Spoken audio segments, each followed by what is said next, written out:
ಕೊಲೆ ಮಾಡ್ತೇವೆ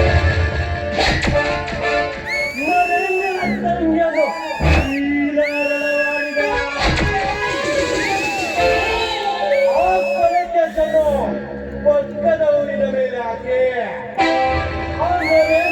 ನನ್ನ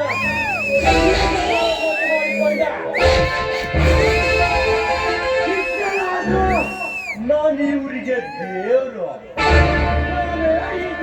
ಊರಿಗೆ ಒಡೆಯ. ಇವತ್ತು ತೋಟದ ಮನೆ ದೇವಪ್ಪನವರು ವಿದ್ಯಾರ್ಥಿಯನ್ನು ಕರೆದುಕೊಂಡು ನರೇಂದ್ರನನ್ನು ಕಳಿಸಿದ್ದ. ಅವನು ಹಿಂಗೆ ಯಾಕೆ ಬರ್ಲಿಲ್ಲ?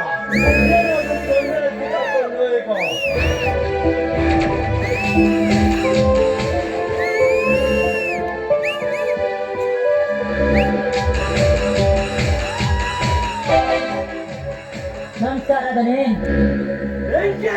ಈ ನಿನ್ನ ನಮಸ್ಕಾರಕ್ಕೆ ನಾನು ಅದೇನೆಂದು ಹೇಳಿದನಿ? ದೊಡ್ಡ ಅನಾಹುತವೇ ಆಯಿತು. ಏನಾಯ್ತಾಯ್ತು?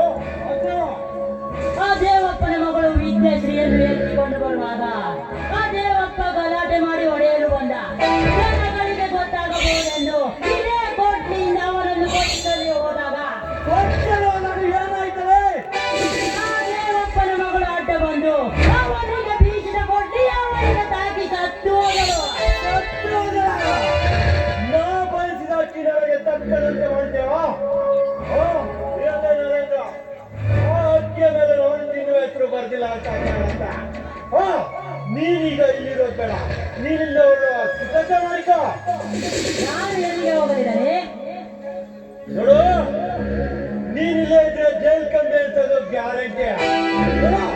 ಆ ದೇವಪ್ಪ ಸುಮ್ಮನೆ ಕೂರೋ ಮನ್ಸ ಅಲ್ಲ, ಅವ್ನು ಹೋಗಿ ಕಂಪ್ಲೇಂಟ್ ಕೊಟ್ಟು ಬರೋ ಮೊದ್ಲು ಇದೇ ಕೊಟ್ಟಿದ್ದ ಅವನನ್ನು ಕೊಚ್ಚೆ ಒಂದು ಅಪರಾಧವನ್ನು ಮುಚ್ಚಾಕರೋಗೆ ಇನ್ನೊಂದು ಅಪರಾಧಕ್ಕೆ ನಾನು ಹೇಳ್ಬೇಕು ಕೆಲಸ ಮಾಡುದು ನಿನ್ ಕೆಲಸ. ಆಯ್ತು ನಾನೇನ್ ಮಾಡ್ಬೇಕಂತ ನೀವೇ ಹೇಳಿ ಯಜಮಾನ್ರೆ. ನೋಡು, ನೀನೀಗ ಸೀದಾ ನಮ್ಮ ತೋಟಕ್ಕೆ ಹೋಗಿ ಅಲ್ಲಿ ನಮ್ಮ ಕರಿಯ ಇದ್ದಾರಲ್ಲ ಅವನನ್ನು ಸ್ಟೇಷನ್ಗೆ ಕರ್ಕೊಂಡು ಹೋಗಿ ಅವನ ಮೇಲೆ ಕೇಸ್ ಗೊತ್ತಾಡೋ. ಆಮೇಲೆ ಏನ್ ಮಾಡ್ಬೇಕಂತ ನಾನ್ ನಿನ್ಗೆ ಹೇಳ್ತೇನೆ. ಆಯ್ತು ಯಜಮಾನ್ರೆ, ನೀವ್ ಹೇಳಿದಾಗೆ ನಾನ್ ಕರಿಯ ನೆಟ್ರ ಮೇಲೆ ಕೇಸ್ ಮಾಡಿ ಬರ್ತೇನೆ.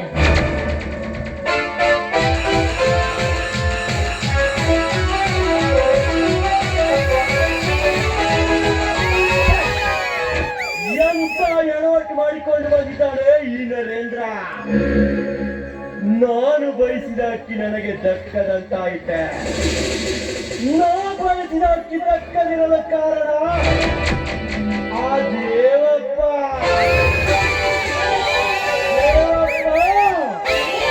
ಸರಿಯಾದ ಸಮಯ ಸಾಧಿಸಿ ನಿನ್ನನ್ನು ದೇವರ ಪಾದಕ್ಕೆ ಕಳಿಸಲಿದ್ದೇನೆ.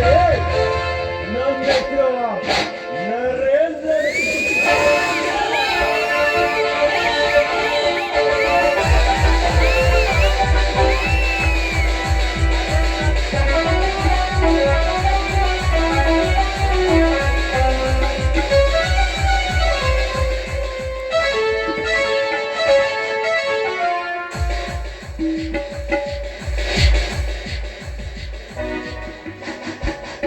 ಯಾರನ್ನ ದೇವರ ಪಾದ ಸೇರಿಸ್ಬೇಕು ಅನ್ಕೊಂಡಿದ್ದೀರಾ?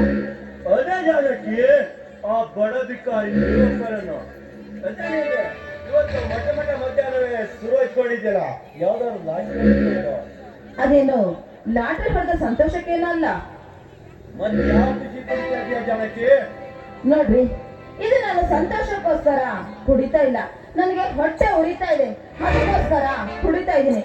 ಯಾಕಂದ್ರೆ ಇಂದು ಅಧ್ಯಕ್ಷರ ಸ್ಥಾನ ನನಗೆ ಸಿಗ್ಬೇಕಾಗಿತ್ತು, ಅದೇ ಪಕ್ಕದವರಿನ ಪರಿಮಳಗೆ ಸಿಕ್ತು. ಆ ಬೇಸರಕ್ಕೋಸ್ಕರ.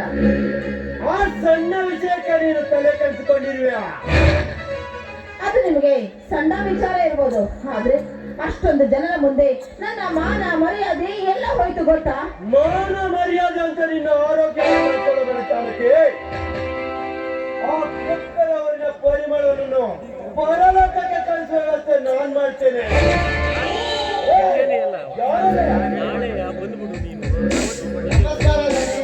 ನನ್ನನ್ನು ಕರೆಸಿದ ಕಾರಣ ಹೇಳಿ. ನಿನ್ನ ತಾಯಿಯನ್ನು ಕೊರಗೆ ಅನುಕ್ಷಣ ನರಳುವಂತೆ ಮಾಡಿದ ನೀನೇನ್ ಮಾಡ್ತಿದ್ದ? ತುಂಡು ತುಂಡಾಗಿ ಕತ್ತರಿಸಿ ಹಾಕುತ್ತೇನೆ. ಹಾಗಾದ್ರೆ ಆ ಪಕ್ಕದವನ್ನ ಪರಿಮಳವನ್ನು ತುಂಡಾಗಿ ಕತ್ತರಿಸಿ ಅವನನ್ನು ಮಣ್ಣಿನಲ್ಲಿ ಊಟಾಕಿವ ಆಯ್ತು ಆಯ್ತಾ? ಅಪ್ಪಣೆ ಅಂತಾಯ್ತಲ್ಲ, ಅವನಿನ್ನು ಈ ಭೂಮಿ ಮೇಲೆ ಇಲ್ಲ ಎಂದುಕೊಳ್ಳಿ. ಆದರೆ ನನಗೆ ಗೊತ್ತಾಯ್ತು.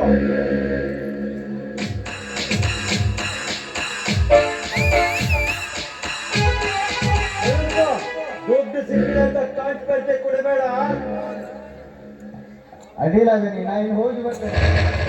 ಏಯ್, ನಿಲ್ಲು.